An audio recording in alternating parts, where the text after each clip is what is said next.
विद्यार्थी भाइ बहिनीहरू, म आज एउटा यहाँ पङ्क्चुएसन मार्क्सको भूमिका कस्तो हुन्छ भन्ने बारेमा तिमीहरूलाई एउटा इक्जाम्पल म देखाउँछु है त।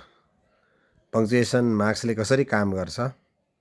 पङ्क्चुएसन मार्क्सले मान्छेको चाहिँ जीवन बचाउँछ र सिद्ध्याउँछ पनि। ल यहाँ हेर, लेखेको छ माथि, grammar saves lives or ends them.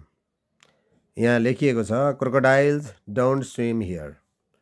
यहाँ क्रोकोडाइलहरू पौड्दैनन् अथवा यो खोला अथवा यो तलाउ के हो यसमा क्रोकोडाइलहरू छैनन् भनेर एउटा नोटिस टाँसिएको छ त्यहाँ।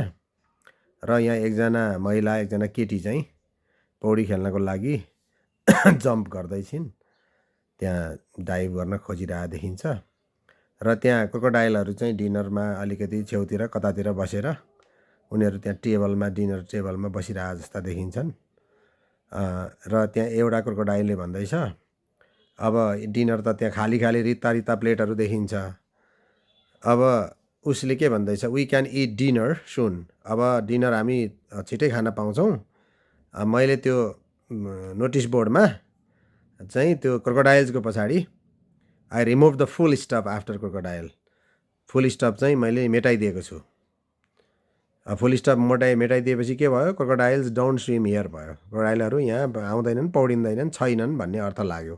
तर त्यहाँ क्रोकोडाइल्स भनेर फुल स्टप थियो भने चाहिँ डोन्ट स्विम हियर भन्ने तलको चाहिँ यहाँ पौडी नखेल्नु होला, क्रोकोडाइलहरू छन् यहाँ पोखरीमा भन्ने अर्थ लाग्थ्यो। त्यो फुल स्टप मिठाइदिएपछि अब क्रोकोडाइलहरू यहाँ छैनन्, यहाँ पौडन्नन्, यहाँ बस्दैनन् भन्ने अर्थ लाग्यो। त्यसकारण त्यो महिला त्यो केटी चाहिँ त्यहाँ जम्प गर्न खोजिरहेकी छिन्। अब केटीलाई क्रोकोडाइलहरूले सिध्याउने भए एउटा फुल स्टप हटाइदिएपछि त्यहाँको सूचनामा भएको होइन मेसेज चाहिँ त्यो नोटिसले दिएको मेसेज चाहिँ पुरै फरक भयो होइन। जे भन्न खोजिएको त्योभन्दा ठ्याक्कै उल्टो हुन गयो।